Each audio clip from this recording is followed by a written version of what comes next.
Ben, c'est bien parce que ça peut m'amener à mon autre question qui est comment faciliter la rencontre entre la culture et le citoyen étant aussi élu parfois. Donc, comment on peut faciliter ça, ce choc entre l'art et le citoyen? Moi, je l'ai dit tout à l'heure, c'est vraiment que l'art puisse sortir de ces lieux habituels, que l'art puisse vivre dans la ville, autre que seulement dans les endroits prévus à cet effet. Puis on parlait de la ville, puis des élus, je pense que puis des gouvernements, puis tout ça, ça me faisait penser au voyage que j'avais fait en Argentine, puis où est-ce que les artistes me disaient, il n'y a jamais eu autant d'art que depuis qu'on est dans la dèche jusqu'au cou, puis qu'il n'y a plus une scène dans la culture. Les théâtres sont pleins parce que ça coûte rien. Puis donc, c'est ça. Je souhaite pas que l'artiste soit pauvre et que tout le monde ait besoin de l'art puisqu'il ne reste que ça. C'est pas ça que je veux dire, mais ce que je veux dire, c'est que il faut la réfléchir aussi.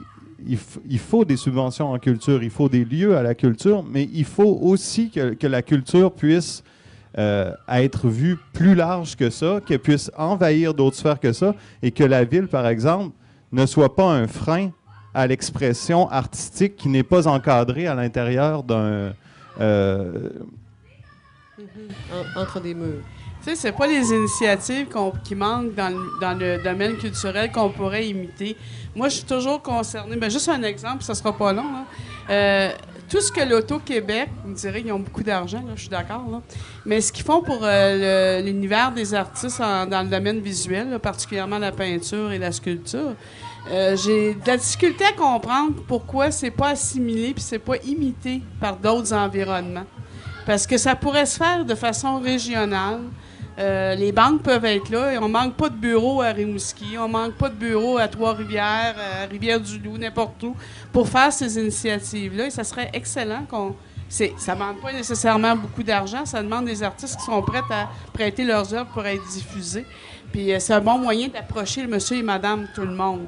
Parce que quand tu rentres au bureau et tu la croises, la toile, tu vas finir par te poser une question un jour. Moi, je pense que l'art sorte des murs, de nos murs, qu'on sorte de nos milieux, nos petits milieux. C'est essentiel, comme c'est essentiel de s'ouvrir aux autres aussi. Parce que, comme artiste, on a beaucoup de préjugés aussi comme milieu par rapport au milieu des affaires, beaucoup de préjugés par rapport à ce qui n'est pas nous. Donc, si on sort pas de chez nous, ben le monde ne viendra pas plus chez nous si nous, on va pas chez eux. Donc, il y a un va-et-vient qu'il faut qu'il se crée, puis je pense qu'on a encore du chemin à faire là-dessus, beaucoup. On est gêné d'aller présenter notre travail quand on n'est pas protégé par nos murs. Ouais. Ben, c'est toujours un défi de rentrer dans une école, comme c'est toujours un défi de rentrer dans n'importe quel lieu qui n'est pas le nôtre. Ouais. Moi, je pense qu'il faut trouver les bonnes personnes pour entrer n'importe où. Faut s'allier des personnes. On peut pas aller voir, on n'envoie pas un courriel pour aller. Il faut se trouver des partenaires. Il faut aller les rencontrer. Puis il faut devenir assez proche d'eux pour être complice des projets qu'on fait. Si on fait quelque chose au fait du Saint-Laurent, ben il faut être ami avec les organisateurs des Fêtes Saint-Laurent, puis être là et être partenaire, même si on est différent. Et dans n'importe quoi, je pense que c'est le défi, c'est de pénétrer les milieux. Ouais. Quand je vois cette question-là, je me dis que c'est beaucoup plus à nous, aux artistes parce que pour que les gens viennent vers nous, il faut qu'avant nous, on soit allé vers eux. L'inverse est plus difficile. Ben, je pense que oui, ça, certes, mais sauf que, comme disait Madame Michel, c'est que les élus sont là pour défendre la culture aussi, puis qu'ils fassent leur job. Ouais. On s'attend à ce qu'ils la défendent, puis qu'ils continuent à faire un travail pour la défendre. Et ce bout-là, nous, on peut pas le faire. Fait que il y a des deux côtés que ça se passe. Là. Michel? Non? Moi, je pense que le problème numéro un, c'est pas nécessairement l'argent, là. C'est la diffusion, le fait d'avoir une vitrine sur quelque chose. Puis il faut la créer. Il y a beaucoup de groupes artistiques que moi, j'ai fréquentés, d'associations d'artistes qui, d'une façon ou d'une autre, trouvent un moyen de se donner des vitrines avec la collaboration, pas nécessairement juste des municipalités, là, mais de profiter des occasions où il y a des achalandages qui sont prévus pour se donner des vitrines supplémentaires. C'est sûr que on peut pas être à la place, tu sais, on peut pas vous sortir de chez vous. On peut offrir, mais il faut qu'il y ait la volonté. Je sais que, personnellement, je le vis, de pousser dans le dos, de dire, c'est bien beau, là, mais il faudrait que ça sorte de l'atelier à un moment donné. Ouais. Tu sais, c'est sûr, là. Il faut que tu le fasses pour que ça soit vu, faudrait que ça soit vu, là.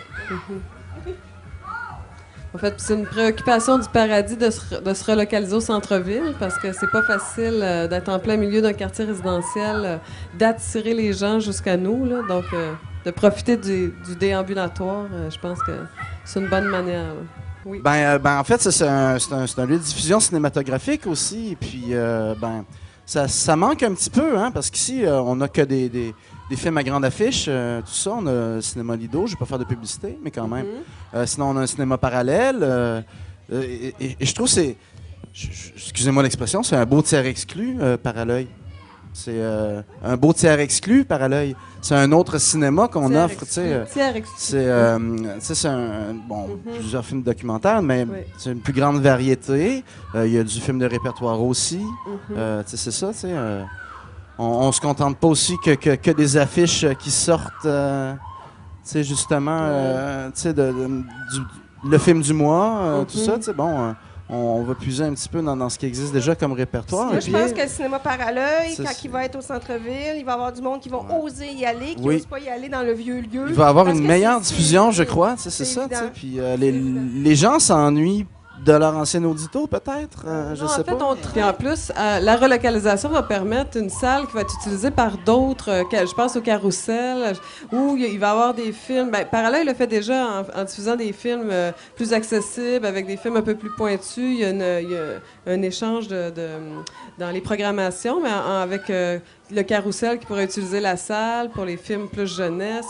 Il y a d'autres organismes qui vont pouvoir utiliser cette salle de diffusion-là, justement pour proposer un cinéma qu'on ne voit pas au Lido, par exemple. Mais moi, je trouve que c'est très visible, mais on a toujours le défi de rejoindre du monde qui ne sont pas intéressés. C'est-à-dire que nous, on est intéressés, on le voit. Mais les gens qui connaissent pas ce milieu-là, qui connaissent pas ce genre de cinéma-là, des fois, tu leur dis « Est-ce que vous connaissez par à l'œil? » Ils savent pas que ça existe par à l'œil. Parce qu'ils savent même pas d'abord que c'est au cinéma Lido. C'est quelque chose d'anonyme. Je pense que quand le lieu public, là, il devient important pour rejoindre ceux, justement, qui ne voient pas les tracts. Nous, dans les grands centres, ils ont le luxe de se regrouper entre disciplines. Tandis que nous, pour être un grand groupe, il faut aller dans toutes les disciplines. Je pense que c'est positif. C'est positif pour un échange de public. C'est également aussi à une autre échelle. Ça diversifie la clientèle, surtout d'avoir d'autres types de spectacles aussi. Tu sais.